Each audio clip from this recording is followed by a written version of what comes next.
కురుక్షేత్రంలో యుద్ధభూమిలో నిలబడినటువంటి అర్జునుడు అటువంటి ధర్మక్షేత్రమునందు ధర్మమునందు వైక్లభ్యమును పొందాడు.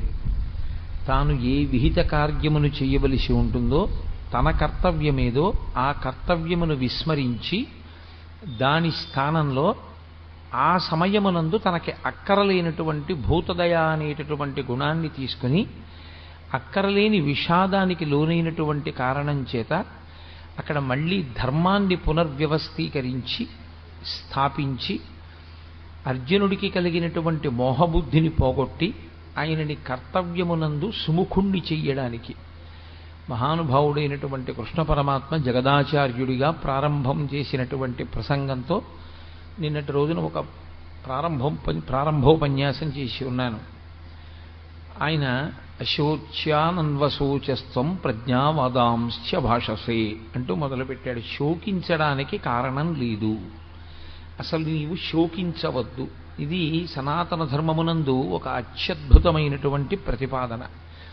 నీవు అమృతస్వరూపుడవు, ఆనందస్వరూపుడవు, కాబట్టి అసలు నువ్వు విచారించడానికి కారణం లేదు, నువ్వు ఏడవడానికి కారణం లేదు. ఏడవడానికి కారణం లేకపోయినా ఏడవడానికి కారణాన్ని నువ్వు తెచ్చుకోవడానికి కారణం అవిద్య, అజ్ఞానము. రెండవ వస్తువు ఒకటి ఉన్నది అన్న భ్రాంతి చేత అది వెళ్ళిపోతుందేమోనని ఒక బాధ, దాని యందు ఉన్న రాగము చేత దాని వందు ఉన్నటువంటి అభిమానము చేత అది వెళ్ళిపోతే తట్టుకోలేని పరిస్థితి. రెండవది ఒక్కొక్క వస్తువు ఎందున్నటువంటి ద్వేషము, ఆ ద్వేషము చేత అది ఉండిపోయిందనేటటువంటి బాధ. రెండూ బాధకి కారణములే. అతిగా ప్రేమించిన చోట ఆ వస్తువు ఉండదేమోనని బాధ, అతిగా ద్వేషించిన వస్తువు ఉండిపోయింది అని బాధ. రెండూ శోకమునకు కారణములే తప్ప రెండిటిలో ఏదీ కూడా అంతరాయము లేనటువంటి ఆనందమును ఇవ్వగలిగినటువంటి వస్తువులు కౌ. అందుకే అశోచ్యానన్వశోచస్త్వం ప్రజ్ఞావాదాంశ్చ భాషసే.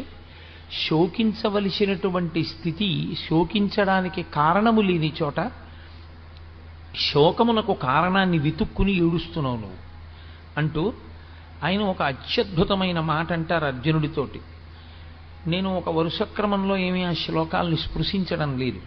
నేను 7 రోజుల ప్రసంగం కాబట్టి ఒక విహంగ వీక్షణంగా మాట్లాడుతున్నాను.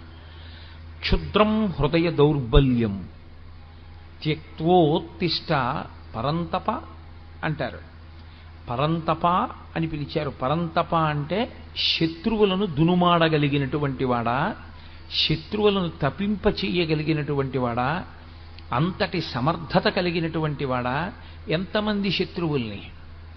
అర్జునుడికి యుద్ధరంగంలో నిలబడేటటువంటి వాళ్ళు వ్యతిరేకంగా 3 లోకములే వచ్చి నిలబడిన, దేవతా సమూహములే వచ్చి నిలబడిన, దేవేంద్రుడే వచ్చి నిలబడిన ఆయన ముందు నిలబడలేదు. అటువంటి శక్తి పొందినవాడు పుట్టిన తరువాత కాదు, పుట్టక ముందు. పుట్టక ముందు ఈ శక్తి ఎలా వచ్చిందండి? శరీరం ఉంటే కదా శక్తి. అసలు శరీరం రాకముందు ఈ శక్తి ఎలా వచ్చింది అని మీకు అనుమానం రావచ్చు. మహాభారతం ఈ మధ్యనే కదా ఆదిపర్వం విన్నారు. పాండురాజు గారు సంవత్సరం పాటు తపస్సు చేశాడు ఇంద్రుణ్ణి ఉద్దేశించి. కుంతీదేవిని ఒక ఏడాది పాటు వ్రతములు చేయమన్నాడు. ఇంద్రతేజస్సుని భరించగలిగినటువంటి గర్భాన్ని పొంది ఉండడం కోసమని. తాను తపస్సు చేస్తే ఇంద్రుడు ప్రత్యక్షమయ్యాడు. ఏం కావాలని అడిగాడు. 3 లోకములను జయించగలిగినటువంటి వీరుడు నాకు కొడుకుగా కావాలి. ఇప్పుడు అసలు అర్జునుడు పుట్టనూ లేదు, అర్జునుడు పుట్టడానికి కావలసినటువంటి తేజస్సు కుంతీదేవి గర్భమునందు చేరలేదు, గర్భమునందు పిండము తయారు కావడము ప్రారంభము కాలేదు. కానీ పుట్టబోయేటటువంటి పిల్లవాడు ఎంత తేజోవంతుడై ఉండాలో మాత్రం నిర్ధారణ అయిపోయింది. ఇంద్రుడు వరం ఇచ్చాడు, నీ కొడుకు 3 లోకములను జయించగలడు.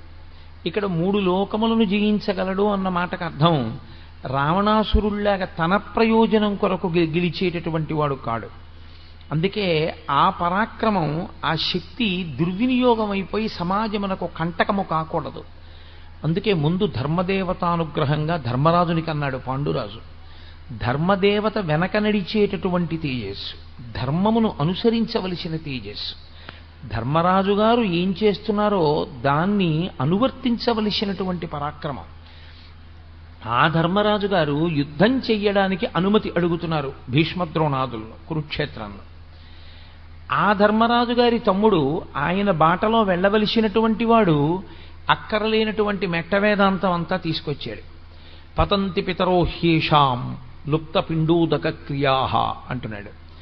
నేను యుద్ధం చెయ్యను, నేను వీళ్ళని చంపను, నాకు చంపడం ఇష్టం లేదు, ఈ నిత్తుటికూడు నాకు వద్దు, నాకు ఈ రాజ్యం వద్దు, నేనే దుర్యోధనుడి చేతిలో చనిపోతానంటున్నాడు. ఇటువంటి స్థితిలో ఆయన అంటున్నారు కృష్ణ పరమాత్మ, క్షుద్రం హృదయ దౌర్బల్యం. ఈ మాట అప్పుడు కాదు, కురుక్షేత్రంలో కాదు, ధర్మక్షేత్రంలో. ఈ మాట మానవాళి ఎంతకాలం ఉంటుందో, ఈ లోకములు ఎంతకాలం ఉంటాయో అంతకాలము ఈ మాట పనిచేస్తుంది. అందుకే భగవద్గీత యొక్క శక్తి అటువంటిది. క్షుద్రం హృదయ దౌర్బల్యం. క్షుద్రము అంటే అంతకన్నా హేయమైనది, అంతకన్నా నీచమైనది, అంతకన్నా తిరస్కరింపబడవలసినది, అంతకన్నా వర్జింపవలసినది వేరొకటి లేదు. అది క్షుద్రం. ఏది క్షుద్రం? హృదయ దౌర్బల్యం. మనసు బలహీనపడిపోవుట, మనసు దౌర్బల్యమును పొందుట. అంటే మనసుకి ఉండవలసినటువంటి బలాన్ని మనసు కోల్పోవడం. ఇప్పుడు మీరు ఒక విషయాన్ని చాలా జాగ్రత్తగా గమనించాలి. కృష్ణ పరమాత్మ మాట్లాడుతున్న దాంట్లో ఆయన అంటున్నారు, నీకు హృదయ దౌర్బల్యం ఏర్పడినది, దీన్ని త్యక్తోత్తిష్ట పరంతప, దీన్ని విడిచిపెట్టి ఉత్తిష్ట లే. ఇప్పుడు విడిచిపెట్టడానికి అర్జునుడు పట్టుకున్నాడా దౌర్బల్యాన్ని? మోహమునకు ఎప్పుడైతే వశుడయ్యాడో, ఎప్పుడైతే అటువంటి మోహము తనని ఆక్రమించడానికి, తన బుద్ధిని కప్పడానికి, వివేచనతో ఆలోచించడం అన్నది పక్కన పెట్టేశాడో అప్పుడు ఆ మోహం వచ్చేసింది. ఆ మోహము చేత అక్కర్లేనటువంటి బలహీనత వచ్చింది. ఇప్పుడు ఇది హృదయ దౌర్బల్యం అయిపోయింది. ఆయనకి శరీరమునందు బలం లేకపోలేదు. అర్జునుడు అప్పుడు ఆ కూలబడినప్పుడు కూడా అంతే బలవంతుడు. ఆయనకి ఏం నీరసం వచ్చో లేకపోతే గుండెపోటు వచ్చో పడిపోలేదు. ఆయన విపరీతమైన బలం ఉన్నవాడై పడిపోయాడు. గాంధీవం పట్టుకోగలిగిన వాడై గాంధీవం వదిలిపెట్టేశాడు. అస్త్రములను ప్రయోగించగలిగిన వాడై ప్రయోగించనంటున్నాడు. అంతమందిని చంపగలిగిన వాడై నేను చంపనంటున్నాడు. దీనికి కారణం ఆయనకి శరీరంలో ఏమైనా నీరసం వచ్చిందా, మనసులో బలహీనత వచ్చిందా? మనసులో బలహీనత వచ్చింది. క్షుద్రం హృదయ దౌర్బల్యం. ఎందువల్ల అలా వస్తుంది అంటే మీరు ఇక్కడ ఒక చిన్న విషయాన్ని గమనించవలసి ఉంటుంది. శరీరము స్థూలము, మనసు సూక్ష్మము. ఈ రెండింటికి ఉండే పెద్ద తేడా అక్కడ ఉంటుంది. ఏది సూక్ష్మమై ఉంటుందో దానిని వశం చేసుకోవడం కష్టం, ఏది స్థూలమై ఉంటుందో దాన్ని వశం చేసుకోవడం తేలిక. మీరు ఒక వ్యక్తి శరీరాన్ని వశం చేసుకోగలరు. ఒక వ్యక్తి సమాజంలో దొంగతనాలు ఎక్కువ చేస్తున్నాడు, సమాజంలో చెయ్యకూడని పనులు చేస్తున్నాడు.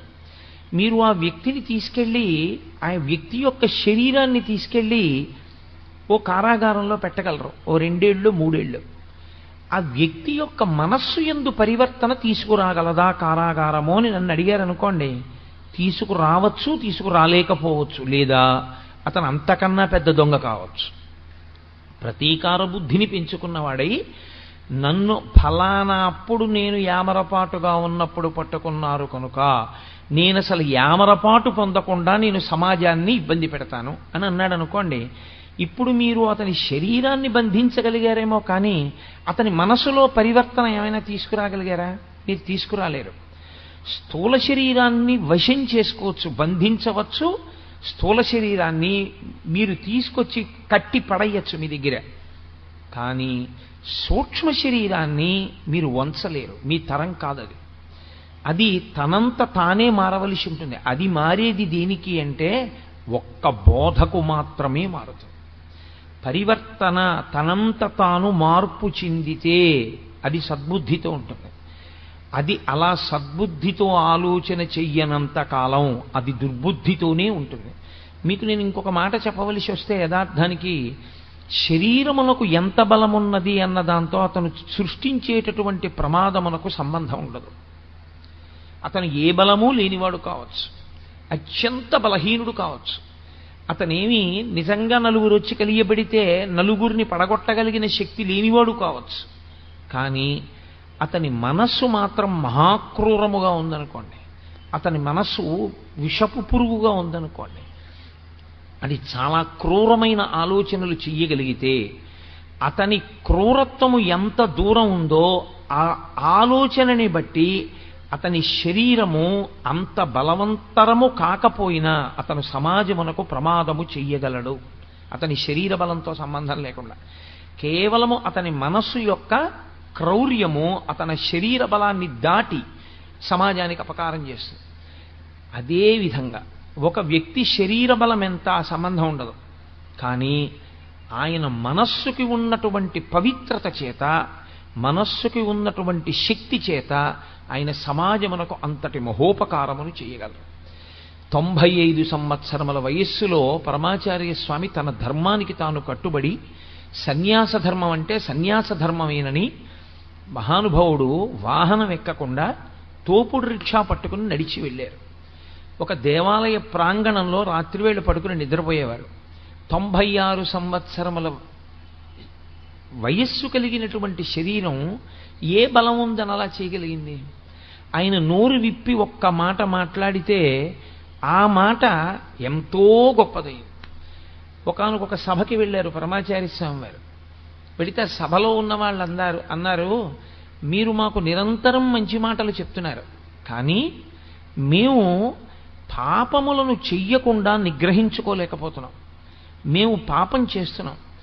మాకు తెలుసు మీరు చెప్తున్న బోధల వలన మాకేమర్థం అవుతోందంటే మేము చేస్తున్నటువంటి పాపములే మమ్మల్ని బాధపడుతున్నాయి, ప్రకృతి యందు దేవతానుగ్రహం లేని స్థితిని కల్పిస్తున్నాయి. కాబట్టి మేము ఇప్పుడు ఈ పాపము నుంచి విడివెడకుండా ఉండలేకపోయిన స్థితిలో మమ్మల్ని మేము నిగ్రహించుకోవడానికి మీరు ఎంత బోధ చేసినా మా మనసుని మేము మార్చుకోలేకపోతుంటే మేమేం చెయ్యాలని అడిగారు. ఒక్కసారి చిరునవ్వు నవ్వి 1-2 నిమిషాలు ఆగి ఆయన అన్నారు, మీ అందరి కొరకు మీరు చేస్తున్నటువంటి పాపములకు ప్రాయశ్చిత్తంగా చెప్పవలసినటువంటి స్థానమునందు కూర్చుని నేను చెప్పినా మీరు వినలేకపోతున్నందుకు, మార్చుకోలేకపోతున్నామని నాకు చెప్పినందుకు, మారనటువంటి వాళ్ళకి చెప్పి చెప్పి చెప్పి చెప్పడమే కానీ మార్పు తేలేకపోయానన్న నా బాధ పోగొట్టుకోవడానికి వారం రోజుల్లో ఒక రోజు రాత్రి ఇక నుంచి నేను ఆహారాన్ని స్వీకరించకుండా ఉపవాసం ఉండిపోతానన్నాడు. ఆ మాటకి అప్పటి వరకు మేము మారలేకపోతున్నామన్న వాళ్ళు 195% మార్పు వచ్చింది. ఇది యథార్థంగా జరిగిన సంఘటన. పవిత్రమైన మనసు కలిగినటువంటి వ్యక్తి ఎంత బలహీనమైనటువంటి మనస్సున్నవాణ్ణి ఉద్ధరించి బలవత్తరం చేసి తేజోవంతుణ్ణి చేసి చక్కగా సమాజానికి పనికొచ్చేవాడిగా చెయ్యగలడు. ఆయన శారీరకంగా ఎంత బలంగా ఉన్నాడు అన్న దానితో సంబంధం ఉండదు. ఆయన మనస్సు ఎంత పవిత్రం, ఆయన మనస్సు ఎంత శక్తివంతం, ఇది ప్రధానమై ఉంటుంది. అందుకే సూక్ష్మదేహము యొక్క శక్తి ముందు స్థూలదేహము నిలబడలేదు. సూక్ష్మదేహానికి ఉన్నటువంటి వేగం ముందు స్థూలదేహం నిలబడలేదు. స్థూలదేహానికి ఉండే వేగం చాలా చాలా తక్కువ. నేను ఇక్కడి నుంచి హైదరాబాద్ వెళ్ళాలి అని అనుకున్నాను అనుకోండి, కనీసంలో కనీసం నేను 11 గంటల నుంచి 12 గంటలు ప్రయాణం చేస్తే తప్ప నా స్థూల శరీరం హైదరాబాద్ని చేరుకోలేదు. అదే నా సూక్ష్మ శరీరంతో నేను హైదరాబాద్ వెళ్ళాలి అని అనుకున్నాను అనుకోండి, మా అబ్బాయి ఇల్లు నాకు జ్ఞాపకానికి వచ్చింది అనుకోండి, ఒక్క క్షణంలో మా అబ్బాయి హాల్లో, కబ్బోర్డ్లో, పైగూట్లో, కుడి చేతి పక్కన ఏ వస్తువు పెడతాడో నాకు కనపడుతుంది మనోనేత్రంలో. సూక్ష్మ శరీరానికి వేగం ఉంటుంది, స్థూల శరీరానికి అంత వేగం ఉండదు. అందుకే సూక్ష్మ శరీరం స్థూల శరీరాన్ని వశం చేసుకుని ఉంటుంది ఎప్పుడు. అన్ని శక్తులు దానివి. ఆ మనస్సు పవిత్రమై, ఆ మనస్సు ఎప్పుడూ పవిత్రమైన వస్తువుల్ని పట్టుకునేటట్టుగా తర్ఫీదిచ్చుకున్న జీవుడున్నాడే, వాడు కూడా దాని వలన తరించిపోతుంటాడు. స్థూలదేహంతో ఎంత చేస్తున్నాడన్నది కాదు, సూక్ష్మదేహంతో చేసినది ఏదుందో అది అపార శక్తివంతము. దీనికో లక్షణం ఉంది, ఇది విపరిణీయతే. దీనికి ఉన్న లక్షణం ఏమిటంటే శరీరముగా ఉంటుంది, దేహముగా ఉంటుంది. శరీరము అన్న పేరు చేత దీనికి శిథిలం అవ్వడమే దీని యొక్క లక్షణం. ఇది పెరుగుతోంది అంటే దీని సంధిబంధములు విడిపోతాయి, దీని యందు ప్రజ్వరుడు ప్రవేశిస్తాడు. ఇది నానాటికి నానాటికి మారిపోతుంది. నానాటికి మారిపోయి చిట్ట చివరికి ఏమవుతుందంటే ఇది దహింపబడుతుంది. దీన్ని తీసుకెళ్ళి కాల్చేస్తారు. కాబట్టి దీని చిట్ట చివర ఏం జరుగుతుంది అంటే, మీరు ఎంత గౌరవంగా శరీరాన్ని చూశారు, ఎంత ప్రేమగా చూశారు, ఆ శరీరం లోకంలో ఎన్ని గౌరవాలు పొందింది, ఎన్ని దండలు వేయించుకుంది, ఎంతమందితో నమస్కారాలు పెట్టించుకుంది, ఆయన మాట్లాడితే ఎన్ని వేల మంది విన్నారు, ఎన్ని నమస్కారాలు చేశారు, వీటితో ఏమీ సంబంధం ఉండదు. ఆ శరీరముతో ఉండగా ఆయన చేసుకున్న మంచి పనిది. కాబట్టి ఈశ్వర శాసనాన్ని ఆయన ఔదల దాల్చాడు. కానీ అది ఎంత గొప్ప శరీరమైనా కావచ్చు, ఎంతటి మహాత్ముడి శరీరమైనా కావచ్చు, తొట్టతొలకు మాత్రం కాలిపోవలసిందే, అథవా భూమి యందు కప్పిపెట్టబడవలసిందే తప్ప వేరొకలా శరీరంతో ఉండడం అన్నది మాత్రం సంభవం కాదు. అంతటి మహాత్ముడైన పరమాచార్య స్వామి వారైనా కూడా ఆయన శరీరం పంచభూతాల్లోకి వెళ్ళిపోవలసిందే. వివేకానందుడైనా వెళ్ళిపోవలసిందే, రామకృష్ణ పరమహంస అయినా వెళ్ళిపోవలసిందే. శరీరములు వెళ్ళిపోతాయి. కాబట్టి మనస్సు అది శక్తివంతమై ఉంటుంది. ఇది ఎంత జర్జరీభూతమైపోనివ్వండి, ఇది ఎంత వృద్ధాప్యమును పొందనివ్వండి, మనస్సు బలంగా ఉందనుకోండి, మనస్సు తేజోవంతంగా ఉందనుకోండి, మనస్సు పవిత్రంగా ఉందనుకోండి, అది మాట్లాడిన ఒక్క మాట లోకానికంతటికి ఉపనిషత్తు అయి కూర్చుంటుంది. అందుకే వేదాంతము అనుభవంలోకి రావాలి. వేదాంతము మనస్సుని పవిత్రం చేయడానికి పనికి రావాలి. అనుష్ఠానమునకు పనికిరాని ధర్మము తాను ఆచరించడానికి, తన మనసుకు పట్టించుకోవడానికి పనికిరాని వేదాంతము తనకు అక్కరకొచ్చేవి కావు. శుష్క వేదాంతం అని లోకంలో ఓ మాట, తాను ప్రసంగించడానికి మాత్రమే పనికొచ్చే వేదాంతం తనని నిజ జీవితంలో ఉద్ధరించేది కాదు. నిజంగా మనసుని పట్టిన వేదాంతం ఏదో అదే నిజంగా మనిషిని తరింపజేస్తుంది. రామకృష్ణ పరమహంస ఒక మాట చెప్తుండేవారు. వెనకటికి ఒక ఆయన ఉపన్యాసాలు చెప్తుంటే ఆయన బావమరిది గారు వచ్చేట ఇంటికి, ఆయనతో పాటు ఉపన్యాసాలకు వెళ్ళి వినుస్తుండేవాడు. వచ్చి అక్కగారి దగ్గరికి వెళ్ళి, అక్క బావ ఎంత బాగా చెప్పారనుకుంటున్నావు, అబ్బో బావగారి మాటలు వింటుంటే ఇంకా పెళ్లి చేసుకోవాలనిపించట్లేదు, ఎంత గొప్పగా చెప్పారే అనేవాడు. రోజు భార్య అనేది భర్త దగ్గర, ఏమండి మీరు ఆ ఉపన్యాసాలకు వెళ్ళినప్పుడు వాడిని తీసుకెళ్తున్నారు, వాడు వైరాగ్యం పొందుతున్నాడు, వాడేమో చిచి ఇంకా నాకు అక్కర్లేదక్క, నాకు అసలు ఇష్టం లేదు ఇంకా జీవితం అంటే, అసహ్యం పుట్టేసింది, బావగారి మాటలు విన్న తర్వాత ఇంకా పెళ్ళి ఏమిటి, జీవితం ఏమిటి, సంసారం ఏమిటి అనిపిస్తోంది అంటున్నాడు. వాడు ఏ సన్యాసుల్లోకి వెళ్ళిపోతాడో భయంగా ఉందండి అని. అంటే భర్త అనేవాడు రోజును భయపడకే, అసలు నిజంగా నోటితో ఇన్ని మాటలు మాట్లాడిన వాడు ఎవడుంటాడో వాడు సంసారాన్ని విడిచిపెట్టడు. ఎవడు నిజంగా వైరాగ్యాన్ని పొందాడో వాడు చెప్పకుండా వెళ్ళిపోతాడు. రోజు ఆవిడ అలాగే అంటుండేది, ఆయన అలాగే అంటుండేవాడు. ఒకరోజు మళ్ళీ భార్య అడిగింది భర్తని, ఏమండి ఇవాళ మా తమ్ముడు మరీ గొప్పగా చెప్పేశాడండి. పడుకుంటున్నాడు ఆయన మంచం మీద, పడుకుంటున్నవాడు లేచి అన్నాడు, ఏమిటో మీ తమ్ముడు మనసుకు వంట పట్టింది అనుకుంటున్నావు, సన్యాసుల్లో కలిసిపోతాడు అనుకుంటున్నావు, నిజంగా మనసుకు వంట పట్టినవాడు ఇంట్లోంచి ఎలా వెళ్ళిపోతాడో తెలుసా, ఇదిగో ఇలా వెళ్ళిపోతాడని తువ్వాలు తీసుకుని భుజం మీద వేసుకుని వెళ్ళిపోయాడు. ఆ వెళ్ళిపోవడం ఆయన మళ్ళీ ఇంటికి రాలా. అంటే ఆయన మనసుకు వంట పట్టింది. వంట పట్టినదేదో అది వేదాంతం, అది అప్పుడు పనికొస్తుంది. వేదాంతం జీర్ణము కావాలి, వేదాంతము మనస్సుని పట్టుకోవాలి. మనస్సుని పట్టని వేదాంతము ఆచరణాత్మకము కాదు, మీకు ధైర్యం ఇవ్వదు. ఎందుకంటే మీకు ధైర్యం ఇచ్చేది, మీకు ద్యుతినిచ్చేది, మీకు జవాన్నిచ్చేది, మీకు ఆ శక్తినిచ్చేది, మీ శరీరాన్ని పవిత్రం చేసేది, జర్జరీభూతమైన శరీరంలో ఉన్నా సరే అసంఖ్యాకమైన పవిత్ర కర్మలు చెయ్యగలిగినది మనస్సొక్కటే, శరీరము కాదు. శరీరములకు పరిమితులుంటాయి. చీకటి పడిపోయిన తర్వాత మీరు వెళ్ళలేరు. అదే కటిక చీకట్లో కూడా మీరు ఆనందనిలయ విమానానికి మాడవీధుల్లో ప్రదక్షిణం చేయగలరు మనస్సుతో. ఈ శరీరంతో, ఈ కంటితో సహస్రదీపాలంకార సేవ చూడాలి అంటే 7 కొండల మీద సాయంకాలం 5:30 నుంచి 6:30 గంట సేపు ఉంటేనే. మనస్సు శక్తివంతమైన వాడికి వెంకటాచలం వెళ్ళి 15 ఏళ్ళైనా, తన ఒంటికి 98 సంవత్సరాల వయస్సు వచ్చేసినా ఆయనకి బెంగ ఉండదు. 98 ఏళ్ల వయస్సులో కూడా ఆయన మడత కుర్చీలో పడుకుని కళ్ళు మూసుకుని మానసికంగా వెళ్ళిపోగలడు. అందుకే కిష్కింధకాండ చివరిలో రామాయణంలో ఒక అద్భుతమైన ప్రతిపాదన చేస్తారు వాల్మీకి మహర్షి.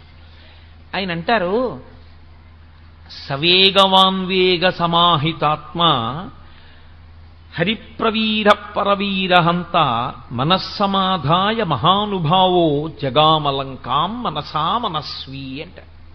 అద్భుతమైన శ్లోకం. సుందరకాండకంతటికీ కూడా అదే పునాది, ఆ శ్లోకమే పునాది.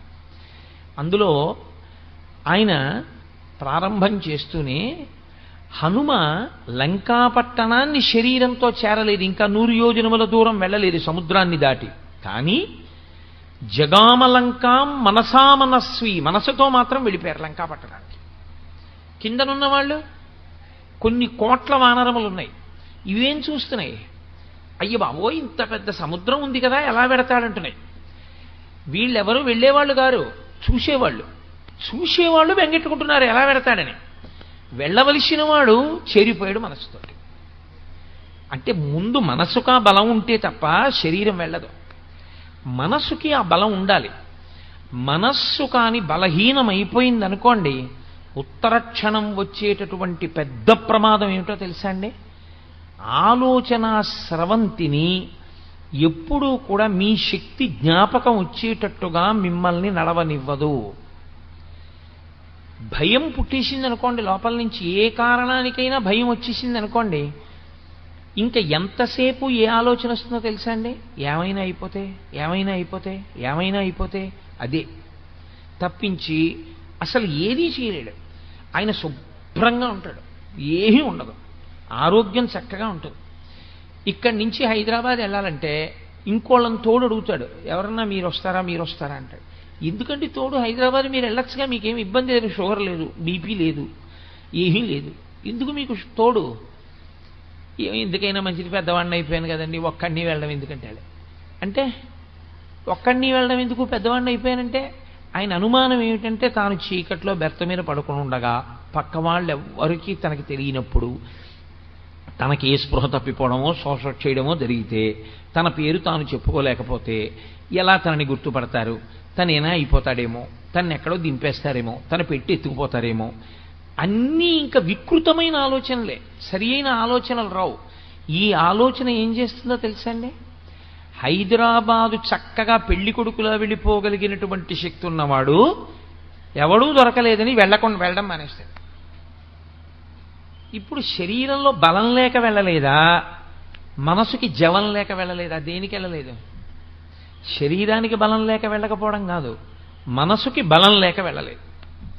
ఇంకొక ఆయన ఉంటాడు, ఏమయ్యా ఈ వయసులో ఎందుకయ్యా నీకు గుడికి రోజు ప్రదక్షిణానికి పడిపోతావేమో అన్నారనుకోండి, ఆయన అంటాడు, గుడికి ప్రదక్షిణం చేయకుండా ఉండిపోతాను ఏమిటండి? ఉంటానా? అప్పుడు ఉండనుగా.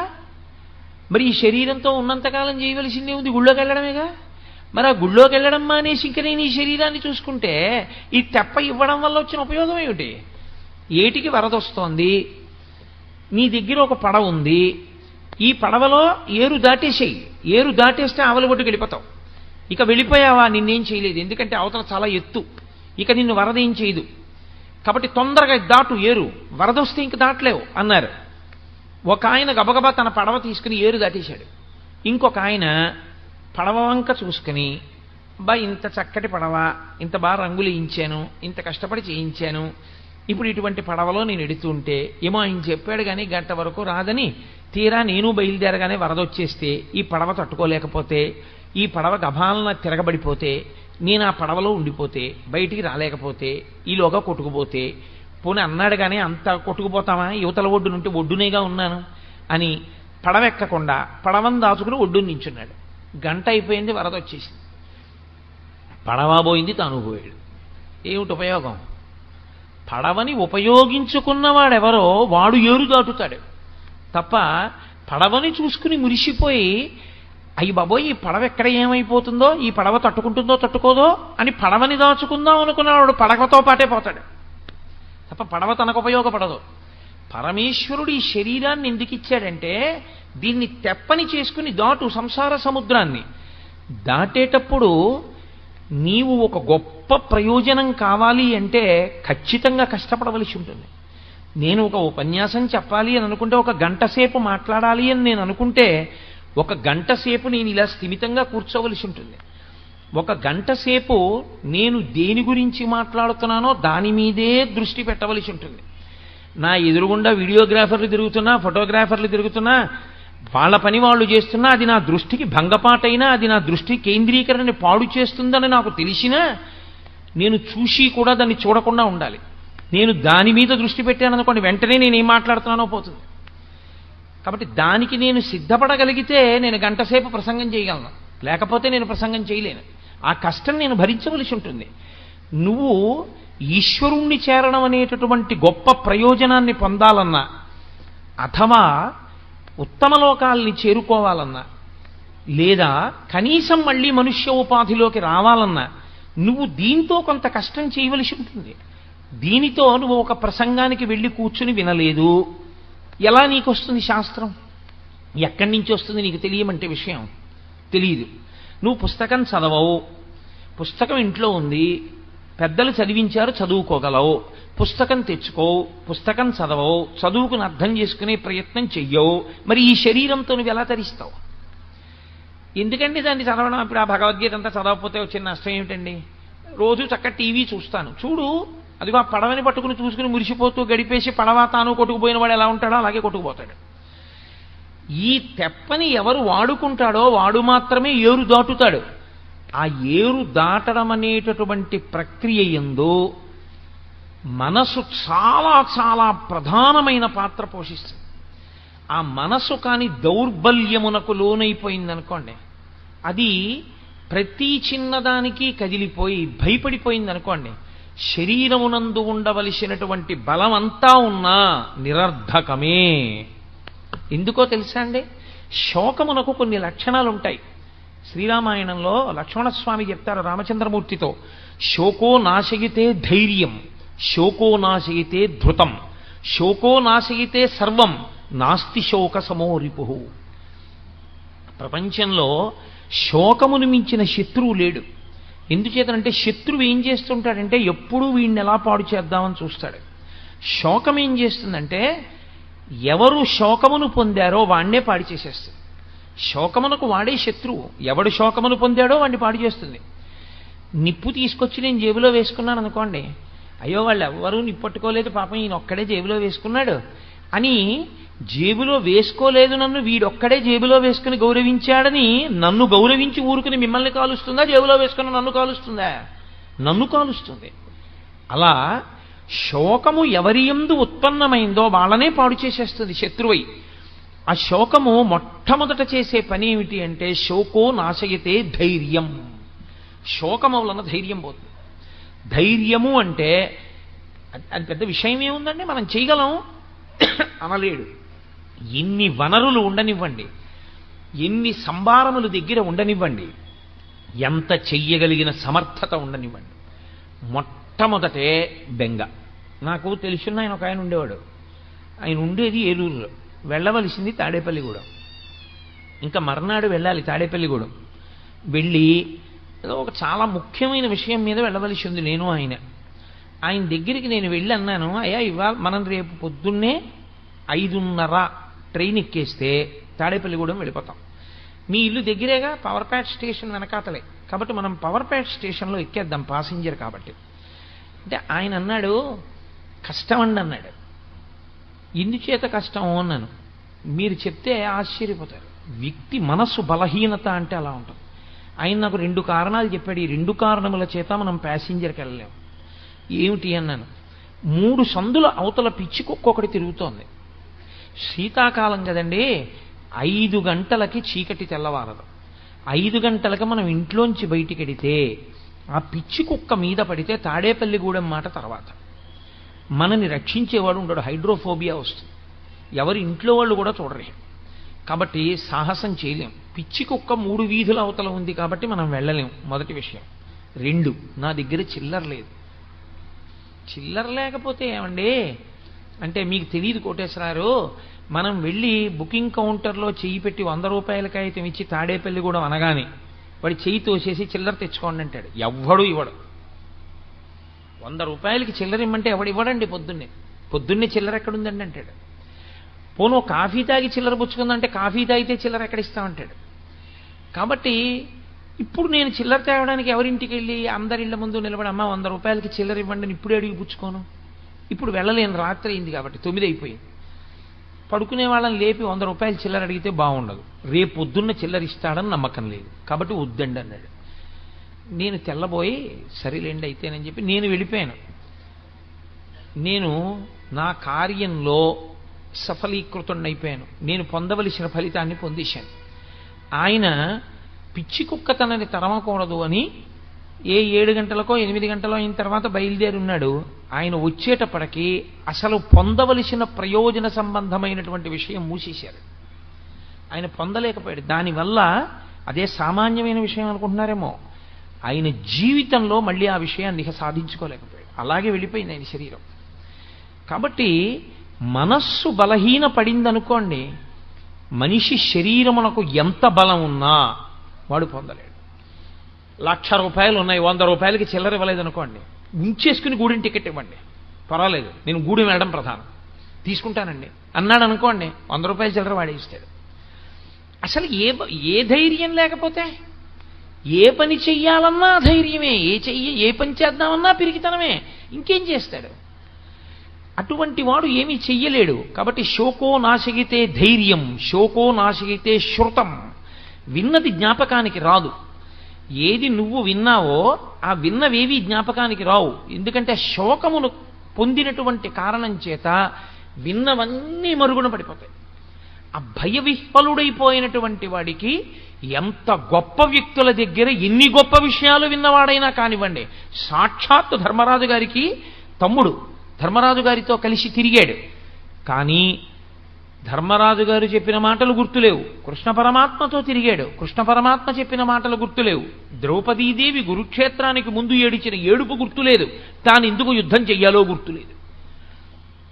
శోకో నాశయితే శృతం, శోకో నాశయితే సర్వం. ఇంకా ధైర్యం కోల్పోయిన వాడికి, పెద్దలు చెప్పిన మాటలు గుర్తురాని వాడికి, కార్యాన్ని నిర్వహించలేని వాడికి వాడు పొందగలిగిందే ఉంటుంది, వాడేమీ పొందలేడు. కాబట్టి వాడు సమస్తమును కోల్పోతాడు. కాబట్టి శోకో నాశగితే సర్వం నాస్తి శోక సమోరిపు. లోకంలో శోకముతో సమానమైనటువంటి శత్రువు లేడు, ఉత్సాహముతో సమానమైన మిత్రుడు లేడు. లోకంలో అందరికన్నా గొప్ప మిత్రుడు ఎవరో తెలుసా అండి? ఉత్సాహమే. ఉత్సాహో బలవాన్నార్యా నాస్తుత్యాహత్పరం బలం సోత్సాహస్యాస్తి లోకేస్మిన్ నకించితపి దుర్లభం. అసలు ఉత్సాహం ఉన్న వాడికి దుర్లభం అన్న మాట లేదు. ఆ ఉత్సాహం ఉండి మనం ఎందుకు చెయ్యలేము, మనం చెయ్యగలం అనుకున్నాడు అనుకోండి, వాడు సాధించగలడు, వాడు ఆ ప్రయత్నం మీద పూనికతో నిలబడగలడు. అసలు ఆ ఉత్సాహమే లేనివాడు ఎన్ని సంభారములు ఉన్నా, ఎన్ని వనరులు ఉన్నా వాడు చెయ్యగలిగినటువంటి విషయం ఉండదు. కాబట్టి అది క్షుద్రం హృదయ దౌర్బల్యం. సిగ్గుగా లేదు నీకు ఈ మాట అనడానికి? కూలబడిపోతావా సిగ్గు లేకుండా? గాంధీవాన్ని విడిచిపెట్టావా? ఒళ్ళంతా చెమటలు పట్టాయా? భీరువు అయిపోయావా? భయపడిపోయానని చెప్తున్నావా? యుద్ధం చెయ్యనంటున్నావా? నీకు అసహ్యం పుట్టట్లా నీ మాటల మీద నీకు? కాబట్టి క్షుద్రం హృదయ దౌర్బల్యం త్యక్త్యోత్తిష్ట పరంతప, విడిచిపెట్టవు. చిత్రం ఏమిటో తెలుసా అండి? ఎవరు ఆ దౌర్బల్యాన్ని పొందారో వాడు విడిచిపెట్టాలి తప్ప పక్కవాడు విడిచిపెట్టు విడిచిపెట్టు విడిచిపెట్టు విడిచిపెట్టని ఎన్ని మాటలు చెవిలో చెప్పినా వాడు విడిచిపెట్టనంతసేపు వాడి ధైర్యం మళ్ళీ వాడికి రాదు. ఇప్పుడు అర్జునుడికి మళ్ళీ ధైర్యం కలగడం అన్నది ఎక్కడుందంటే ఆ మోహం పోవాలి. ఆ మోహం పోయి మళ్ళీ తాను ఏది స్మృతిని పొందాలో అది స్మృతిలోకి వస్తే, తన కర్తవ్యం ఏదో తనకి గుర్తొస్తే, తన ధర్మం ఏదో తనకి జ్ఞాపకానికి వస్తే, తాను చెయ్యవలసిన పని చెయ్యడానికి తాను ఉద్యుక్తుడైతే తాను చేసేయగలడంతే. కాబట్టి నువ్వు ఉత్తర క్షణం ఆ క్షుద్రమైనటువంటి హృదయ దౌర్బల్యాన్ని విడిచిపెట్టేసేయి. విడిచిపెట్టేసి ఉత్తిష్ట, లేచి అర్జున ప్రారంభించు యుద్ధాన్ని. ఉత్తిష్ట అన్న మాటకు అర్థం ఇక్కడ కేవలం శరీరంతో లేవడం కాదు. ఉత్తిష్ట అన్న మాటకు అర్థం పూర్వం ఎలా నిలబడ్డావో అలా నిలబడు. ఈ యుద్ధానికి వచ్చే ముందు ఎంత సంతోషంగా వచ్చావో, ఇన్నాళ్లకి నా పగ తీరుతోంది, ఇన్నాళ్లకి దుష్టబుద్ధి కలిగినటువంటి కౌరవుల్ని మట్టు పెడుతున్నాను, నా కర్తవ్యం నేను నిర్వహిస్తున్నాను, క్షత్రియుడనై పుట్టినందుకు దుష్టుల్ని సంహరించి ధర్మాన్ని నిలబెడుతున్నాను అని ఏ పూనికతో వచ్చావో ఆ పూనికను నువ్వు పొందు. ఆ పూనికను నువ్వు పొందావు అనడానికి గుర్తేమిటో తెలుసా? మళ్ళీ నువ్వు గాంధీవం పట్టుకు లేచి నిలబడాలి. పడిపోయిన అర్జునుణ్ణి లేవదీయడానికి 18 అధ్యాయాలు చెప్పాల్సి వచ్చిందండి. పడిపోవడం చాలా తేలిక జీవితంలో, పైకి లేవడం అంత తేలిక కాదు. మళ్ళీ పైకి లేవాలంటే, మానసికంగా బలహీన పడిపోయిన వాడు లేవాలి అంటే కృష్ణ పరమాత్మ లాంటి ఆచార్యుడు దొరకాలి. మళ్ళీ అంతటి సద్బోధ దొరకాలి. తన ధర్మం తనకి తెలియాలి. తెలిసి లేచి నిలబడి మళ్ళీ గాంధీవాన్ని పట్టుకోవాలి. అందుకే మనందరం కూడా ఆ ధర్మక్షేత్రంలో ఉన్న వాళ్ళమే. అర్జునుడు మిష అంతే. మనందరం కూడా ధర్మక్షేత్రంలో ఇలాగే దిక్కు తెలియక పడిపోయి ఉన్నాం. మనం ఏం చెయ్యాలో మనకి తెలియదు, మన ధర్మం ఏమిటో మనకి తెలియదు, మనం ఎలా ప్రవర్తించాలో మనకి తెలియదు, మనం ఈశ్వరుణ్ణి ఎలా ఆరాధించాలో మనకి తెలియదు, సభలోకి వస్తే ఎలా కూర్చోవాలో మనకి తెలియదు, ఎదురు కుర్చీ మీద కాళ్ళు పెట్టి పెద్దల ముందు కూర్చోవచ్చో కూర్చోకూడదో కూడా మనకి తెలియదు. తెలియని స్థితిలో సభలో పడిపోయి ఉన్నటువంటి వాళ్ళని ఉద్ధరించడానికి భగవద్గీత వస్తుంది. కాబట్టి ప్రతి చిన్న విషయాన్ని స్పృశించడానికే భగవద్గీత. నీ ధర్మాన్ని నువ్వు తెలుసుకోగలిగితే, నీ ధర్మమునందు నువ్వు నిలబడగలిగితే అదే నీ కర్తవ్యం. నేను ఈ సభకు వచ్చినప్పుడు మా ఆఫీస్ నుంచి వచ్చినట్టు ప్యాంటు చొక్కాతో రావచ్చు. ప్యాంటు చొక్కాతో వచ్చి కూర్చున్నా నేను భగవద్గీత చెప్పగలను. కానీ నేను ఎందుకు రాలేదు? నాకో ధర్మం ఉంది, నాకో కర్తవ్యం ఉంది. నేను ఇక్కడ భగవద్గీత మాట్లాడేటప్పుడు నేను ఒక వైదికమైన దుస్తులతో రావాలి. ఒక గోరు చుట్టు కోసే డాక్టరు ప్యాంటు చొక్కా వేసుకుని బూట్లు వేసుకున్న గోరు చుట్టు కొయ్యగలడు. కానీ ఆకుపచ్చటి సూటు వేసుకొచ్చిన ప్యాంటు చొక్కా బయట వదిలేసి పర్సు, సెల్ ఫోను, వాచి, ఉంగరాలు కూడా తీసేసి కాంపౌండర్కి ఇచ్చేసి ఆపరేషన్ థియేటర్లోకి ఎందుకు వెళ్తున్నాడు? కర్తవ్యతా నిష్ఠ, ఒక మర్యాద. సన్యసించిన వ్యక్తి నేను సర్వసంగ పరిత్యాగిని అని కాషాయం ఎందుకు కట్టుకుంటున్నాడు? ఇంకా తాను పట్టుకోవలసింది ఏమీ లేదు అని గుర్తు. నేను అన్నీ విడిచిపెట్టేశానని గుర్తు ఏమిటంటే ఆయన పట్టుకున్న కాషాయం. ఒక్కొక్కటి ఒక్కొక్క దాన్ని సంకేతిస్తుంది. నువ్వు దేని కొరకు వచ్చావో దాని కొరకు నీ కర్తవ్యాన్ని నిర్వహించడానికి కావలసిన ధర్మాన్ని నువ్వు పట్టుకోవాలి. అలా నువ్వు నిలబడగలగాలి, అలా నువ్వు కూర్చోగలగాలి, అలా నువ్వు ఎలా ప్రవర్తించాలో అలా ప్రవర్తించగలగాలి. యుద్ధభూమికి వచ్చినటువంటి వాడు భూతదయ గురించి మాట్లాడడానికా ఇన్ని తపస్సులు చేసి అస్త్రాల్ని పొందింది? ఇన్ని అస్త్రాలు పొందినవాడు ధర్మాన్ని నిలబెట్టవలసిన వాడా? క్షత్రియుడు సన్యాస ధర్మాన్ని, బ్రాహ్మణ ధర్మాన్ని స్వీకరించి భూతదయ అంటూ ఉపన్యాసాలు చెప్పి ఇంటికి వెళ్ళిపోవడానికే? అదే క్షత్రియుడు చేయవలసిన పని. ఎంత మోహానికి లోనైపోయావు! క్షుద్రం హృదయ దౌర్బల్యం. నీకక్కర్లేని ధర్మాన్ని నువ్వు పట్టుకున్నావు, దానివల్ల వచ్చింది నీకు ఈ దౌర్భాగ్యం అంతా, దానివల్ల వచ్చింది ఈ దౌర్బల్యం అంతా. నీ ధర్మాన్ని నువ్వు పట్టుకో. ఈ భూతదయ గురించి మాట్లాడవలసిన వాడు బ్రాహ్మణుడు, ఈ భూతదయ గురించి ఉపన్యాసాలు చెప్పవలసిన వాడు బ్రాహ్మణుడు, ఈ భూతదయని పాటించవలసిన వాడు బ్రాహ్మణుడు. లోకంలో ధర్మం నిలబడడానికి అధర్మాన్ని పట్టుకున్న వాణ్ణి సంహరించి ధర్మాన్ని నిలబెట్టవలసిన వాడు క్షత్రియుడు. నీ ధర్మం, నీ కర్తవ్యం అది. ఒక ధర్మాన్ని విడిచిపెట్టి ఇంకో ధర్మాన్ని పట్టుకోవడం వల్ల వచ్చినటువంటి మోహబుద్ధి చేత కింద పడిపోయావు. ఇప్పుడు నువ్వు పురుషుడవై ఇంత గొప్పవాడవై నపుంసకుడవయ్యావు. నువ్వు స్త్రీవా పురుషుడివా? సమాజంలో ఎక్కడ ఉన్నా నువ్వు ప్రశ్నే. స్త్రీ సభలోకి వచ్చిందనుకోండి ఇబ్బంది లేదు, పురుషుడు సభలోకి వచ్చాడనుకోండి ఇబ్బంది లేదు. స్త్రీ ఇంట్లో ఉందనుకోండి ఇబ్బంది లేదు, పురుషుడు ఇంట్లో ఉన్నాడనుకోండి ఇబ్బంది లేదు. స్త్రీ రిజర్వేషన్ ఫామ్ పట్టుకుని రైల్వే కౌంటర్కి వెళ్ళింది అనుకోండి ఇబ్బంది లేదు, పురుషుడు రైల్వే రిజర్వేషన్ ఫామ్ పట్టుకుని రిజర్వేషన్ కౌంటర్కి వెళ్ళాడు అనుకోండి ఇబ్బంది లేదు. నపుంసకుడు రిజర్వేషన్ కౌంటర్ దగ్గర నుంచి ఎక్కడికి వెళ్ళినా ఇబ్బంది. ఎక్కడికి వెళ్ళినా ప్రశ్న, ఎక్కడికి వెళ్ళినా ఇబ్బంది. నపుంసకుడు. నువ్వు క్లీబహ అన్నాడు, నువ్వు క్లైబ్యం, నువ్వు నపుంసకుడు అయ్యావు. ఇవాళ నువ్వు మగవాడివి, పురుషుడివి, క్షత్రియుడివి. సిగ్గులేదు ఇలా మాట్లాడడానికి? ఒక ఆచార్యుడు, ఒక గురువు ధర్మమునందు మళ్ళీ శిష్యుణ్ణి నిలబెట్టడానికి, మళ్ళీ పూనిక కల్పించడానికి గురువు మాట్లాడడం అంటే అలాగే ఉంటుంది. దాని అస్తమానంగా అడ్డం పట్టుకు బతిమాలరు గురువుగారు. గురువుగారు మాట్లాడవలసి వస్తే, అజ్ఞానంలోంచి పైకెత్తవలసి వస్తే, మూఢా జహీహి ధనాగమ తృష్ణ కురు సద్బుద్ధిం మనసి వితృష్ణ ఎల్లభసే నిజ కర్మోపాత్తం విత్తంతేన వినోదయ చిత్తం అన్నారు జగద్గురు శంకర భగవత్పాదులు.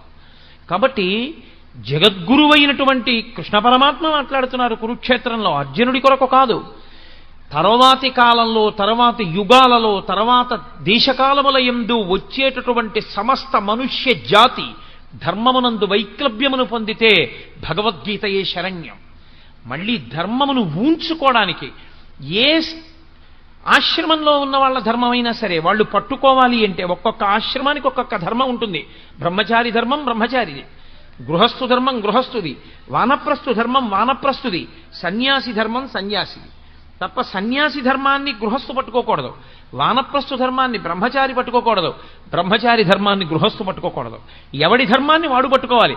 ఒకటి ధర్మాన్ని ఒకడు పట్టుకుంటే పాడైపోతాడు. బ్రహ్మచారి తలకాయ దూకోకూడదు, గృహస్థు తలకాయ దూకోవాలి. బ్రహ్మచారి తాంబూలం వేసుకోకూడదు, గృహస్థు తాంబూలం వేసుకోవచ్చు. గృహస్థు రేపటి కొరకు దాచుకోవచ్చు. సన్యాసికి ఈ పూట అన్నం దొరికితే మళ్ళీ సాయంకాలం అన్నం కోసం దాచుకోవడానికి వీల్లేదు సన్యాసి. గృహస్థు బయట వర్షం పడుతుంటే ఇంట్లో పొయ్యి మీద అన్నం వండుకోవచ్చు. సన్యాసి ఎట్టి పరిస్థితుల్లో అగ్నిహోత్రం మీద ఏది వండుకు తినకూడదు. అగ్నిని ముట్టుకోడు కాబట్టే చివరి శరీరాన్ని కూడా అగ్నిలో వ్రేల్చారు, భూమిలో పాతిపెట్టేస్తారు. ఎవరి ధర్మం వారిది. బట్ట మార్చుకున్నది ధర్మం కాదు, లోపల మనసు మార్చుకుని పట్టుకున్నది ధర్మం. లోపలి మార్పు రాకుండా పైకి తెచ్చుకున్నటువంటి మార్పులు డాంబికాలు, ఆడంబరాలు. ఇది తెగేసి చెప్పేస్తున్నాడు కృష్ణ పరమాత్మ. ఎవరు ఏది పట్టుకోవాలో అదే పట్టుకోవాలి. గృహస్థాశ్రమంలో ఉన్నవాడు కాషాయం కట్టుకోకూడదు. కాషాయం కట్టుకున్నా, కాషాయం వేసుకున్నా వాడు సర్వాన్ని పరిత్యజించేశాడని గుర్తు. అన్నీ విడిచిపెట్టేస్తే కాషాయం వేసుకోవాలి. విడిచిపెట్టకుండా కాషాయం వేసుకుని తిరగకూడదు. తెల్లటి బట్ట మాత్రమే కట్టుకోమని వేదంలో పటలపన్నం చెప్తోంది. గృహస్థుకి తెల్లటి వస్త్రం వినా కాషాయాన్ని ఇంట్లో తెచ్చిపెట్టుకునే అధికారం కూడా లేదు. ఒక్క సన్యాసికి మాత్రమే నిర్దేశింపబడిన రంగు కాషాయం. ధర్మం ధర్మమే, నేను చెప్తే ధర్మం కాదు, వేదం చెప్తే ధర్మం. వేదం ఏం చెప్పిందో అది ధర్మం. అది కాదని మీరు ప్రవర్తిస్తే మీరు వేదాన్ని తిరస్కరించిన వారు అవుతారు, ధర్మమునందు మీరు వైక్లభ్యమును పొందిన వారు అవుతారు. తప్పించి నాకు ఇది బాగుందండి నువ్వు చేయడానికి వీల్లేదు, నీకు ఏది వేదం చెప్పిందో అది మాత్రమే నువ్వు చేయవలసి ఉంటుంది. ఆ వేదం చెప్పిన దాన్ని ధైర్యంగా చెప్పిన వాడెవడో వాడే గురువు. గురువుకున్న ఒకే ఒక ఆస్తి ధైర్యం. తప్ప తానే భయపడిపోయిన వాడు ధర్మాన్ని చెప్పడానికి ఏం పనికొస్తాడు? కాబట్టి నిర్భయంగా చెప్పగలిగిన వాడే గురువు. కాబట్టి జగద్గురువు అయినటువంటి కృష్ణ పరమాత్మకు భయం ఎక్కడుంటుంది? ఆయన నిర్భయస్తుడు. కాబట్టే మహానుభావుడై నువ్వు అటువంటి నపుంసకత్వాన్ని పొందకు. పురుషుడివి పురుషుడిగా నిలబడు. ఏ పని చెయ్యాలో ఆ పని చేయడానికి సిద్ధపడు. యుద్ధాన్ని చేయవయా? ఏమిటిది? చంపేస్తానంటున్నావే. నేను చంపేస్తే వాళ్ళందరూ చచ్చిపోతున్నారంటున్నావు కదా. నేను నీకొక్క మాట చెప్పేస్తాను, బాగా జ్ఞాపకం పెట్టుకో. అప్పుడు కాదండి, అప్పటి నుంచి ఎప్పటికీ ఇది చెప్పినంత మాత్రాన నాకు మొహం పోయిందనుకుంటున్నారా? నాకు బాగా పట్టుకుని ఉన్నదే మొహం. అది పోవడానికే నేను చేసుకునే ప్రయత్నం. దేహినోస్మిన్ యథా దేహే కౌమారం యవ్వనం జరా తథా దేహాంతర ప్రాప్తి దేహిస్తత్యనుముచ్యతే ధీరస్తత్రనుముచ్యతే. నాయన బాగా విను అర్జున. లోకంలో దేహినోస్మిన్ యథా దేహే, దేహి అనొకడు ఉంటాడు, దేహము అనొకటి ఉంటుంది. ఇప్పుడు నా శరీరం ఉంది, నా శరీరము ఈ వస్త్రాన్ని కట్టుకుంది. ఈ వస్త్రము నేను కాదు. అజ్ఞానము చేత నేనేమంటూ ఉంటానంటే ఇది చూపించి ఇది నేనంటూ ఉంటాను. కానీ యథార్థమునకు ఇది కూడా నేను కాదు. దీని లోపల ఉన్నాను నేను, అసలు నేను లోపల ఉన్నాను.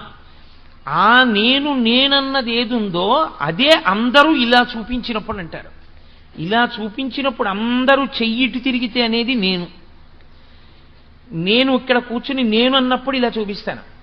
మీరు ఎవరు నేనన్నా అలా తప్ప ఇంకోలా అనడానికి ఉండదు. అందరూ ఏమంటారంటే నేనన్నప్పుడు ఇలాగే చూపించుకుంటారు. నువ్వన్నప్పుడు మీకు నేను ఇలా అన్నారు, నేను మిమ్మల్ని చూపిస్తే నేను ఇలా చూపించి నువ్వు అంటాను. అక్కడుంది అజ్ఞానం. మరి అందులో ఉన్న నేను ఇందులో ఉన్న నేను ఒకటే. అందులో ఉన్న నేను కాకలుంది, ఇందులో ఉన్న నేను కాకలుంది. అందులో ఉన్న నేనుకి దాహం ఉంది, ఇందులో ఉన్న నేనుకి దాహం ఉంది. ఇందులో ఉన్న నేనుకి బడలికుంది, అందులో ఉన్న నేనుకి బడలికుంది. అందులో ఉన్న నేనుకి వృద్ధాప్యం ఉంది, ఇందులో ఉన్నటువంటి నేనుకి వృద్ధాప్యం అంటే పై శరీరానికి ఉంది. లోపల ఉన్నటువంటి నేను మాత్రం ఎప్పుడు అలా సాక్షిగా ఉంటోంది. ఇవన్నింటినీ శరీరం పొందుతుంటే ఆ లోపల ఉన్న నేను దీనికి ఆకలేస్తోందని అందులోనూ తిని తృప్తి పొందుతోంది. ఇక్కడ లోపల ఉన్న నేను దీనికి ఆకలేస్తోందని ఇందులో ఏదైనా వేస్తే తృప్తి పొందుతోంది. ఇందులో ఉన్న నేను ఎలా తృప్తి పొందుతుందో ఆకలేసినప్పుడు అందులో ఉన్న నేను కూడా అలాగే తృప్తి పొందుతుంది.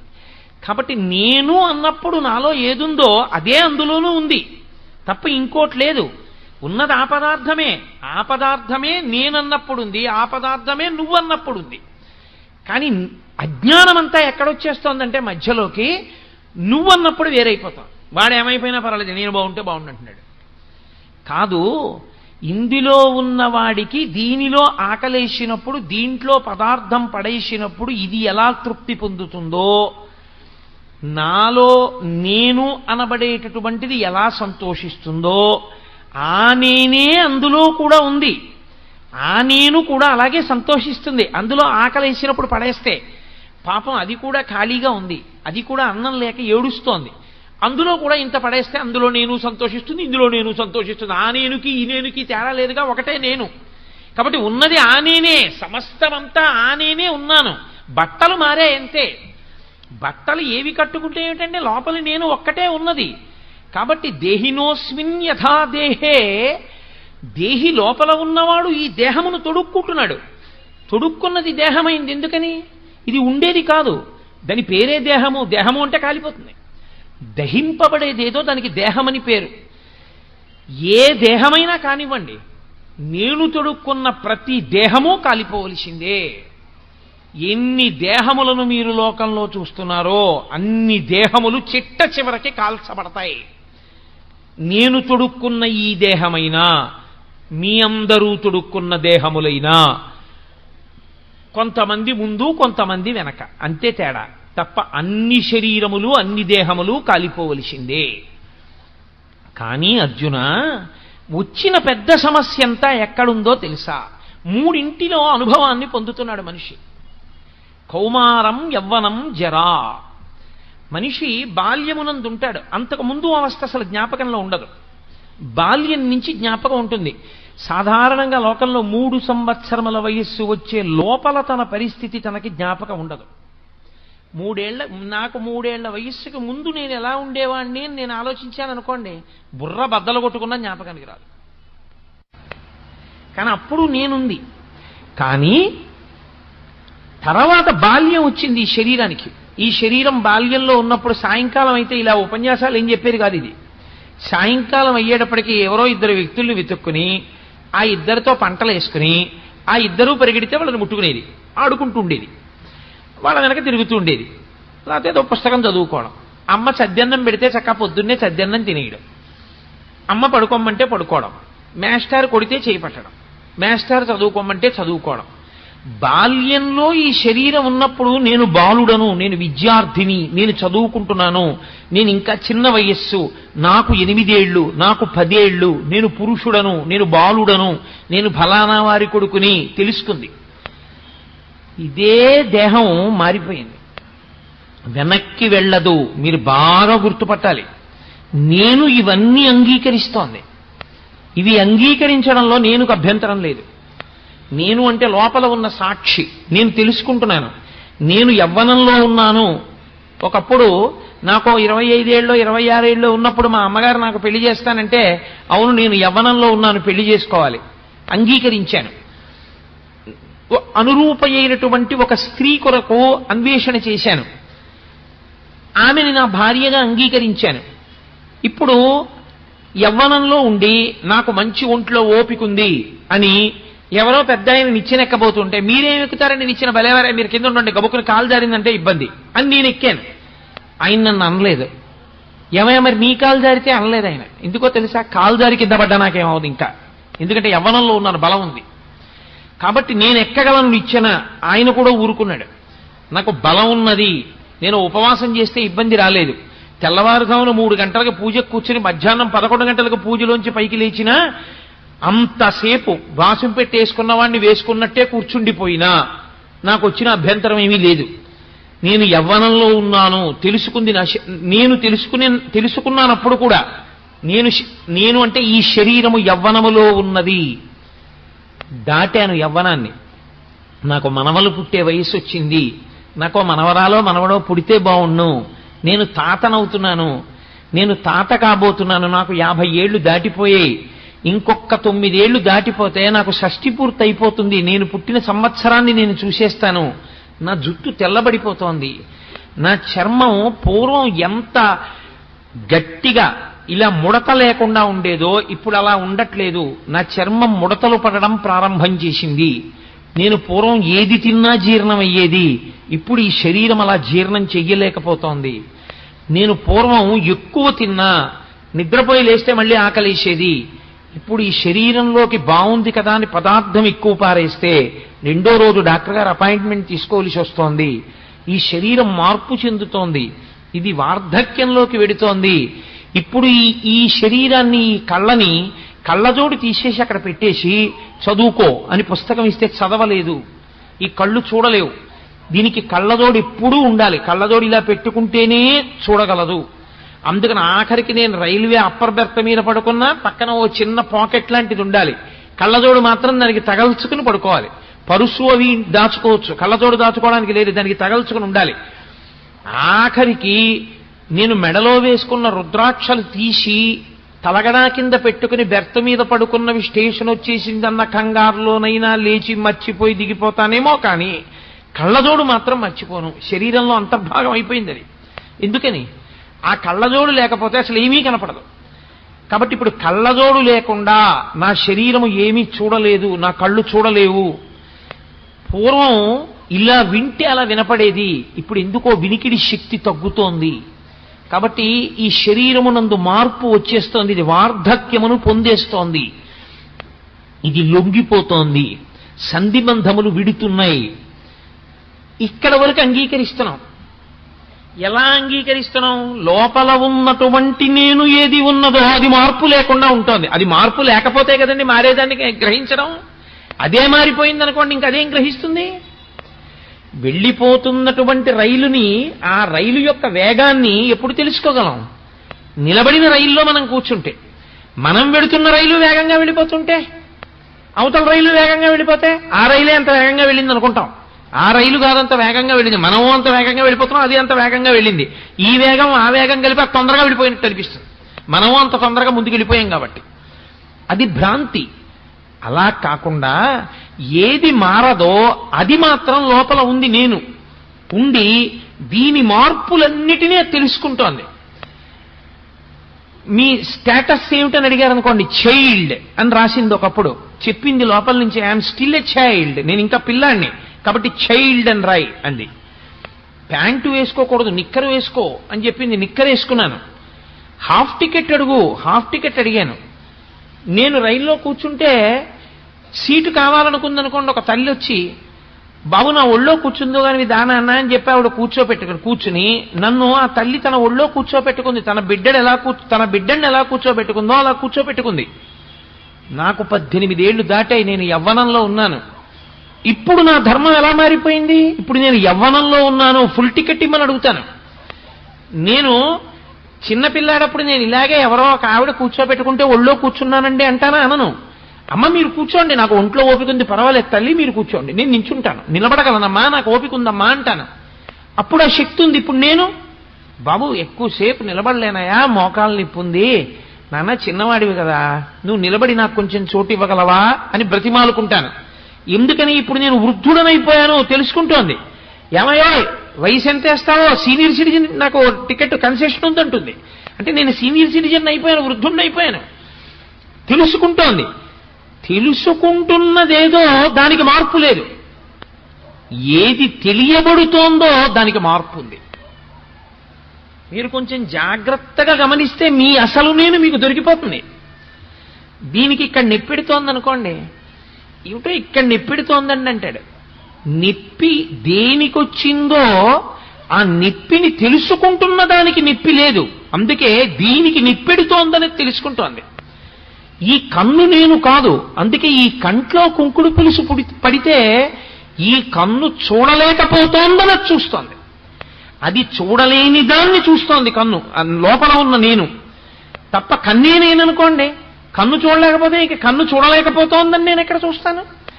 కన్ను చూడలేకపోతోందని చూస్తున్నవాణ్ణి నేను, ఈ శరీరమునకు నిప్పి పెడుతోందని తెలుసుకుంటున్నవాణ్ణి నేను, ఈ శరీరము బాల్యమునందున్నది అని తెలుసుకున్నవాడను నేను, ఈ శరీరము యవ్వనములోకి వెళ్ళింది అని తెలుసుకున్నవాడను నేను. మార్పు లేదు. బాల్యమునందు మార్పు లేదా, నేను అలాగే ఉంది. యవ్వనంలోకి శరీరం వచ్చింది, నేను ఎందు మార్పు లేదు, శరీరం మారింది. శరీరము వార్ధక్యంలోకి వెళ్ళింది, నేను ఎందు మార్పు లేదు, ఇది వార్ధక్యంలోకి వెళ్ళిందని తెలుస్తుంది. నీకు తెలియందొక్కటే ఉంది, అందుకనే భయపడుతున్నావు అన్నారు కృష్ణ పరమాత్మ. ఏది నీకు తెలియదో తెలుసా? ఇది పడిపోతుంది. నీ భయం అంతా ఏమిటంటే, ఇది పడిపోయినా నీవు ఎవరి మీద అత్యంతాభిమానం పెట్టుకున్నావో వాళ్ళ శరీరం పడిపోయినా ఇక వాళ్ళుండరు, ఇది పడిపోతే నువ్వు ఉండవు అని నువ్వు అనుకుంటున్నావు. బాల్యంలో ఉన్న నీ శరీరం యవ్వనంలోకి ఎడితే లోపల ఉన్న నేను లేకుండా పోయిందా? ఉందిగా. యవ్వనంలో ఉన్న నీ శరీరం వార్ధక్యాన్ని పొందితే లోపల ఉన్న నేను లేకుండా పోయిందా? ఉందిగా. వార్ధక్యంలో ఉన్న శరీరం పడిపోతే లోపల ఉన్న నేను లేకుండా పోతుందని ఎందుకు అనుకుంటున్నావు? ఉంటుంది. మరి ఉంటే అప్పుడు దానికి శరీరం తదా దేహాంతర ప్రాప్తి, మళ్ళీ ఇంకో శరీరాన్ని పొందుతుంది. అలా ఎందుకు పొందడం? ఇందులోనే ఎందుకు ఉండిపోకూడదు అంటే దానికి ఒక లక్షణం ఉంది. బాగా జీర్ణమైపోయినటువంటి దానిలో తాను ఉండదు. ఇది ఆ జీవుడికి ఉన్న లక్షణం అండి. అందుకే ఇల్లు కప్పంతా కన్నాలు పడిపోయింది అనుకోండి, పాడు పడిపోయింది అనుకోండి ఇల్లు, అబ్బాయి ఇందులో ఉండలేమండి అని వెళ్ళిపోతాడు. పెంకులన్నీ రాలిపోయి అంతా కన్నాలు పడిపోయి వర్షం పడిపోయి సూర్యకిరణాలు పడిపోతున్నాయి అనుకోండి, ఇల్లు పాడైపోయిందండి, శిథిల గృహం అయిపోయింది, ఇందులో నేను ఉండనని ఆ ఇంట్లోంచి బయటికి వెళ్ళిపోతాడు. ఏదో 4 గోడలు ఉన్నాయి కదండి, ఓ 4 దొంగలు ఉన్నాయిగా, అందులో ఉంటానంటాడా? అనడు. సూర్యుడు చంద్రుడు ఇద్దరు కిరణముల లోపల పడితే తానుండకుండా బయటికి వెళ్ళిపోతున్నాడు. వాన ఎండ లోపలికి వస్తే నేను ఉండనంటున్నాడు. ఇది కూడా జీర్ణమైపోయి జర్జరీభూతమైపోతే ఇక తాను తినలేక, ఇక తాను త్రాగలేక, తను తిన్నది తనకి జీర్ణము కాక, తను తిన్నది నేనుగా మారక, మీరు చాలా జాగ్రత్తగా గుర్తుపెట్టుకోవాలి ఆ మాట. నేను నీళ్లు తాగితే తాగిన నీళ్లు నేనైపోతాయి. నేను అన్నం తింటే నేను తిన్న అన్నం నేనుగా మారిపోతుంది. నేను ఏది చదువుకున్నానో అది నేనుగా మారిపోతుంది. వార్ధక్యమునందు ఏమైపోతుందో తెలుసా అండి? వీటన్నింటినీ కూడా స్థూల శరీరం తిరస్కరిస్తుంది. తాను ఇంతకుముందు ఏది తెలుసుకుందో దాన్ని స్ఫురణలోకి తేదు. ఇప్పుడు నేను ఇలా ప్రసంగం చేస్తున్నాను, ఇంకో 30 ఏళ్ల తర్వాత ఈశ్వరుడు నాకు ఆయుర్దాయం ఇస్తే నేను వచ్చి ఇలా కూర్చున్నాను అనుకోండి, నేను ఇంత క్రమంలో ఉపన్యాసం చెప్పగలనని నమ్మకం ఏమి ఉండదు. ఆ స్ఫురణ ఉండదు, ఆ జ్ఞాపక శక్తి ఉండదు, క్షీణించిపోతుంది. అప్పుడు ఇలా తాళం చెవులు తీసి ఇలా పక్కనెట్టాను అనుకోండి, తాళాలు ఎక్కడెట్టాను అని వెతుక్కుంటాడు. మనవడు వచ్చి అంటాడు, తాతగారు తాళాలు అక్కడే ఉన్నాయి కదా తాతగారు అంటాడు. పరాకు వచ్చేసిందిరా అంటే తాళం వేశాననుకుంటాడు, వెళ్ళిపోతాడు.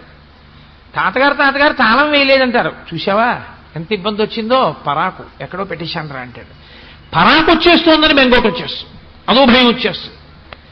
కాబట్టి జీర్ణమైపోతుంటే శరీరం, అందులో ఇక జీవుడు ఉండడు.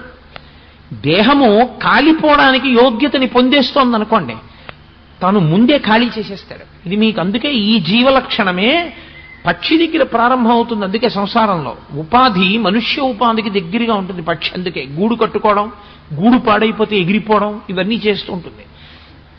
మనం చూడండి, ఇల్లు శిథిలమైపోయింది అనుకోండి, ఇక కాపరం ఉండం, విడిచిపెట్టి వెళ్ళిపోతాం. అలాగే అర్జున, ఈ శరీరము జీర్ణమైపోయినా, ఈ శరీరము జీర్ణము కాకపోయినా, ఇక వాసయోగ్యము కాకుండా పోయినా, వాసయోగ్యము కాకుండా ఎప్పుడు పోతుందో తెలుసా అండి? ఇల్లంతా ఉంది, చక్కగా ఉంది, తుఫానుకి కప్పు ఒక్కటి ఎగిరిపోయింది. ఉంటారా? ఉండరు, వెళ్ళిపోతారు ఇంట్లోంచి. ఇల్లంతా ఉంది, పైకప్పులో నల్లత్రాసు దూరింది పెంకుటింట్లో, ఆ ఇంట్లో మీరు పడుకుంటారా? పగయగల్గెనేని పామున్న ఇంటిలో ఉన్న ఎట్లగాక ఎట్టులుండు అంటారు నన్నయ్య గారు భారతంలో. ఇంకా ఇంట్లో మీరు కాపురం చేయరు. మీరు నిద్రపోగానే పాము ఎక్కడి నుంచి దూకుతుందో తెలియదు. ఈ శరీరమునందు అతి ముఖ్యమైనటువంటి వ్యవస్థని ఆపు చెయ్యగలిగినటువంటి స్థితి ప్రవేశించిన అకస్మాత్ కారణము చేత ఛిద్రమైన గూడు, ఏదో వెడుతున్నాడు, జరగరానంత పెద్ద ప్రమాదం జరిగింది, శరీరము ఛిద్రమైంది, ప్రధానమైన అవయవం దెబ్బతినేసింది. ఏ గుండె దెబ్బతింది, ఇహ ఉండడు జీవుడు. బయటికి వెళ్ళిపోతాడు. మెదడు దెబ్బతినేసింది, బయటికి వెళ్ళిపోతాడు. మూత్రపిండాలు రెండు నలిగిపోయాయి, బయటికి వెళ్ళిపోతాడు. ఏవి ప్రధానమో అవి నలిగిపోతే ఇక జీవుడు దాని ఎందు ఉండడు. ఎందుకంటే ఇందులో ఉండి నేనేం చేయలేను నిర్ణయానికి వస్తాడు. వచ్చి ఉత్క్రమణము, బయటికి వెళ్ళిపోతాడు. కాబట్టి అలా వెళ్ళిపోవడం వరకు నువ్వు ఒప్పుకుంటున్నావు, అక్కడ వరకు నీకు తెలుస్తోంది. నీకు భయం ఎందుకు వచ్చిందో తెలుసా? బాల్యములోంచి యవ్వనంలోకి వెళితే భయపడలేదు, సంతోషపడ్డావు. యవ్వనంలోంచి వార్ధక్యంలోకి వెళ్ళావు, భయపడిపోలేదు, నేనున్నానుగా అన్నావు. ఆ తర్వాత దానికి భయం ఎందుకు పడిపోతున్నావు తెలుసా? అయ్య బాబోయ్ ఇది ఉండదని. ఇది ఉండదేమో కానీ అర్జున, దేహం ఉంటుంది, మళ్ళీ ఇంకో శరీరంలో గడిపోతావు. ఇది విడిచిపెట్టగానే మళ్ళీ ఇంకో శరీరం ఇస్తారు, అందులో గెడతావు. తదా దేహాంతర ప్రాప్తి. అది నీకు తెలియదు కాబట్టి నీకు అనుభవంలో ఉన్నా గుర్తుండదు. అనుభవంలో ఉన్న గుర్తుండని కారణం చేత, లేకపోతే కిందటి ఈ జన్మలో శరీరం విడిచిపెట్టి ఈ శరీరంలోకి వచ్చాను నేనేదో శరీరం విడిచిపెట్టకపోతే ఇందులోకి ఎలా వచ్చానండి? ఇందులోకి వచ్చానంటే ఒకటి విడిచిపెట్టి ఇందులోకి వచ్చాను. కానీ మరి విడిచిపెట్టింది ఎందుకు గుర్తులేదు? అది గుర్తుందనుకోండి, నాకు పెద్ద విషయం ఏముందండి, ఇందులో బాల్యం మారి యవనంలోకి వస్తే నేను లేనా? యవ్వనం మారి వార్ధక్యంలోకి వెడితే ఇందులో లేనా? దీన్ని విడిచిపెట్టినప్పుడు మళ్ళీ వెడతాను. గతంలో ఓసారి అది విడిచిపెట్టి ఇందులోకి వచ్చాను కదండి, ఇప్పుడంతే ఇది విడిచిపెట్టి మళ్ళీ ఇంకో దాంట్లోకి వెడతానంటాను. అది జ్ఞాపకం లేదు, అది నీకు స్ఫురణలో లేదు. అలా ఎందుకు మారావో నీకు గుర్తులేదు అర్జున. తదా దేహాంతర ప్రాప్తి, కానీ శరీరం పొందుతావు. కాబట్టి ధీరులైనటువంటి వారు, పండితులైన వారు, వేదాంతమును అవగాహన చేసుకున్నవారు, వేదాంతము అనుభవంలోనికి తెచ్చుకున్నవారు దాని ఎందు నముహ్యతి, మోహమును పొందరు, భయాన్ని పొందరు.